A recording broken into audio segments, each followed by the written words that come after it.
One color, which all of you have used and have been trained to think with, and you're...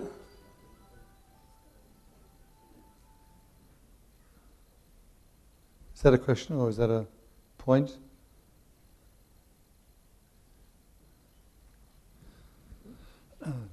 As I was saying,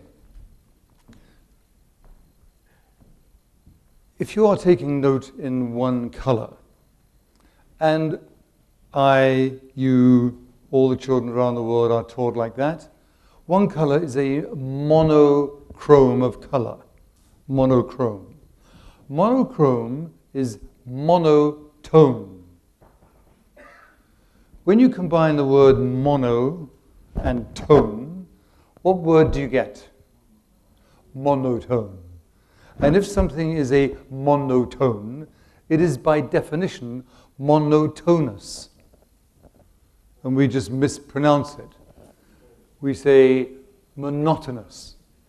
Now, around the world, there is another word that nearly all nations use to describe something that is really monotonous. What is the word, and say it with volume, what is the word that... And isn't that amazing? From multiple, it's like a United Nations group here.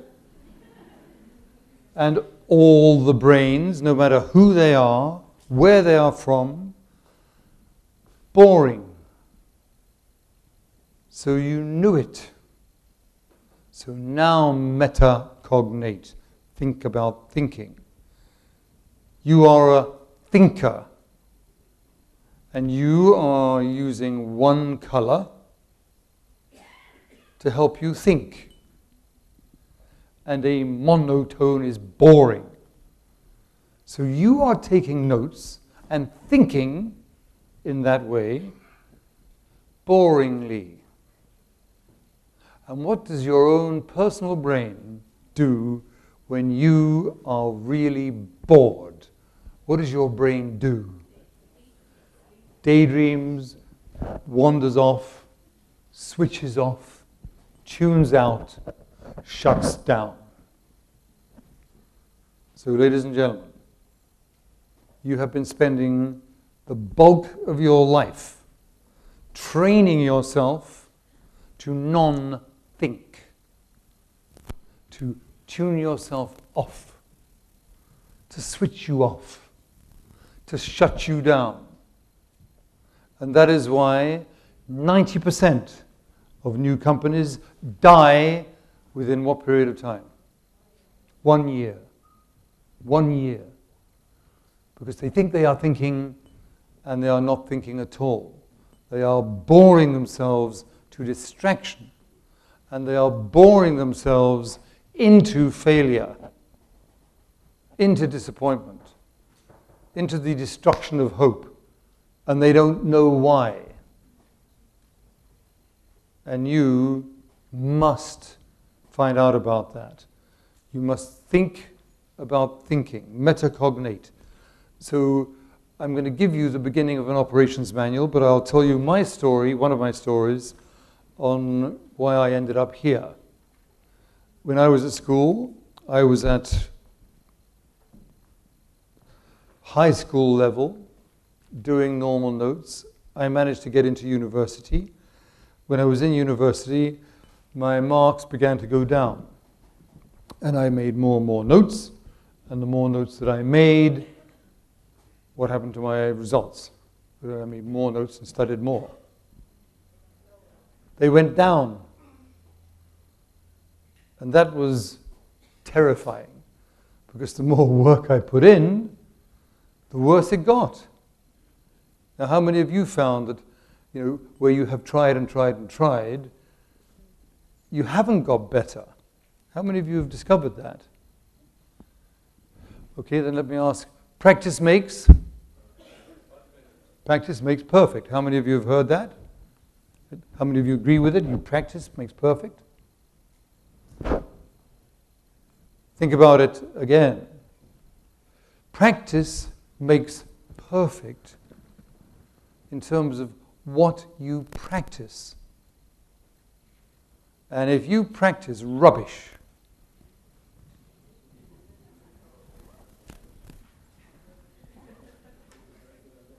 if you practice junk, if you work with junk for your brain, you have a junk brain. And the more you practice, the worse it gets. As you'll know from Tariq Kerashi, I coach Olympic athletes. And one of the formulas that you need to make sure you are successful is to make sure that you put energy into the right way. For example, imagine that you are an Olympic athlete. And by the way, how many of you are physically fit? Okay, how many of you are not fit? Okay, vast majority of you. Your heart pumps what into what? Blood into your brain. And your brain is your thinking tool.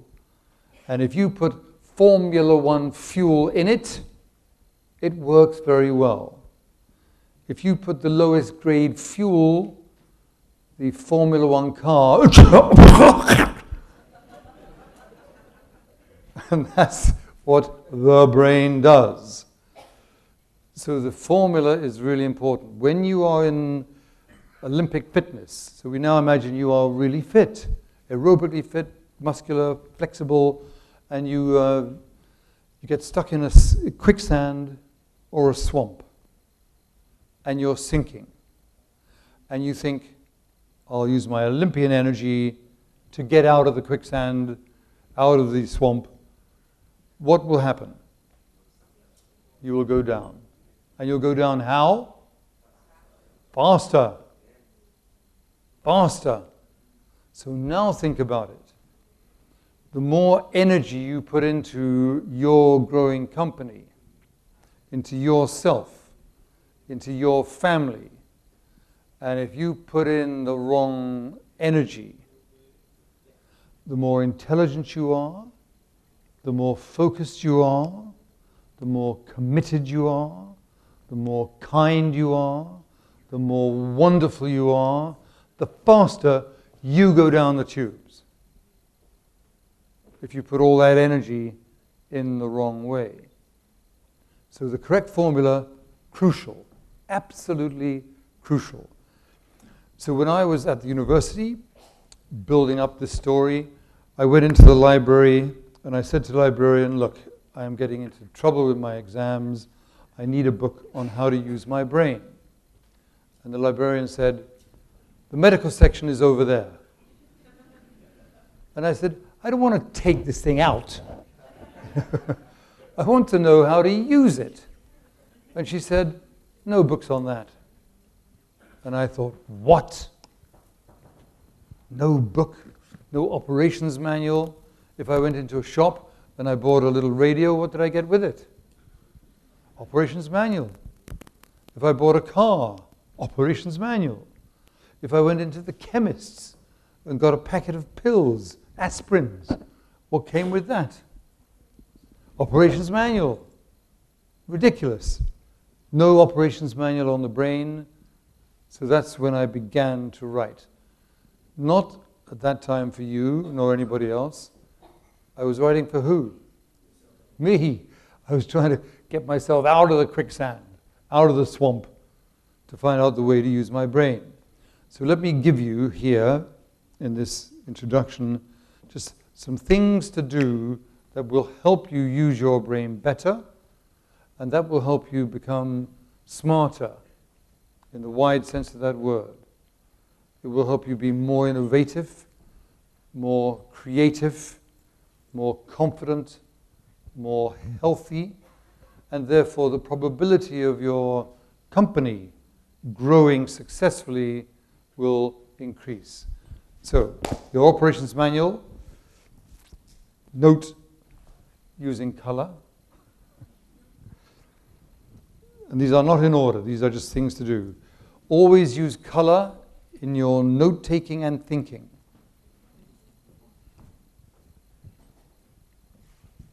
Always use color. Another item for children, make sure that your children are given more and more and more color. Color inspires creativity, and Xerox did a multi-million-dollar investigation of the effect of color on business. 80%, 80%, 80%, 80%, 80%, 80%, 80%, 80%, plus, plus, plus, plus, plus results where color was used in brochures, communication, marketing, thinking, you name it. Color, vital. Number 2, daydream. Daydream. And that's not daydream is bad. This is daydream. Because every genius daydreams. What is the difference between the unsuccessful person, the non-genius, and the genius in terms of daydreaming? Have a quick chat with your partner, because there is a difference. They all daydream every day, but there's something about the genius, the successful individual. What about that and daydreaming? 2 or 3 or 4 of you, quick conversation.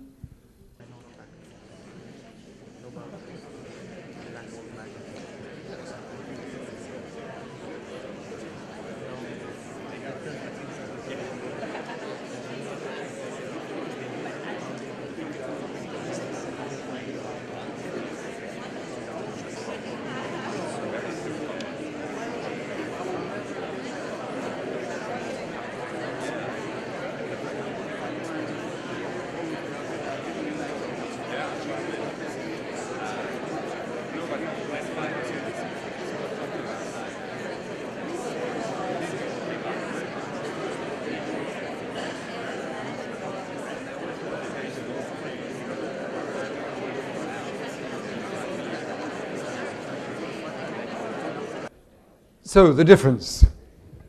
I will give you some of the answers, but raise your hand and let me know that your discussion group came up with the same conclusion.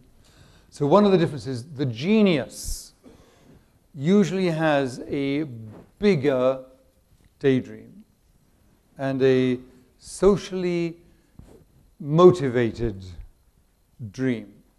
How many of you had that? Okay. Big dream, like Thomas Edison, for example, starting a little company just like you are doing. And what was his vision? What's he famous for? The light bulb. What was his dream? To invent the light bulb. And that wasn't the daydream. His daydream was to light a planet for 24 hours a day, forever,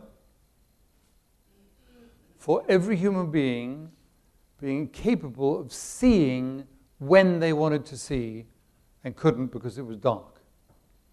So his vision was to light a planet to help every human being for eternity. Do you think that helped him develop his idea?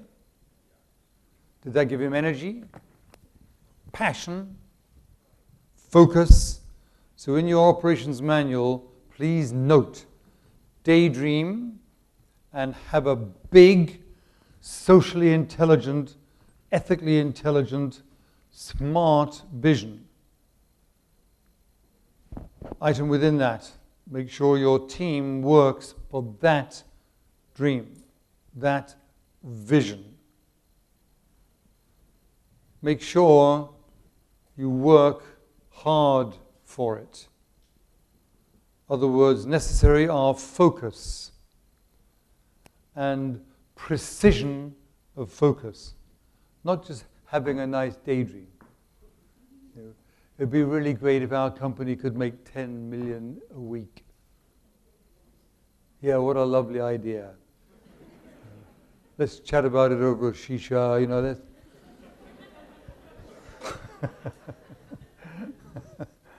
it's got to be focused. It's got to be focused. Another item in your operations manual, mind, body. Make sure healthy body, healthy mind, healthy body. And most of you are not that, which means that the energy, the probability of it being successful is lessened. When you are energetic, you have more energy to put into that goal to help everybody else and to create wealth. Another important item, wealth does not mean dinars, dollars, pounds, yens. Wealth means the development of your multiple intelligences. So develop your multiple intelligences. Not just your IQ, your standard IQ, you develop that, but your multiple intelligences. Your physical intelligences, your ethical intelligence, your creative intelligence. It's an intelligence, and you can grow it or you can destroy it. And it's your option. And I'll give you a quick example.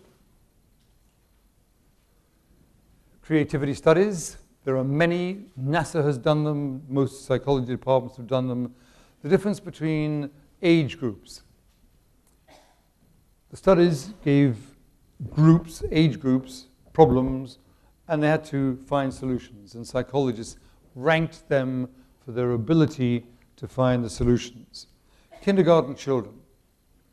What percentage do you think psychologists gave when they watched kindergarten children solving problems? Very good. 1995. There you are. How many of you have kindergarten children? Okay. Next, primary school. How many of you have primary school children? Number of you. What percentage? 70, 75?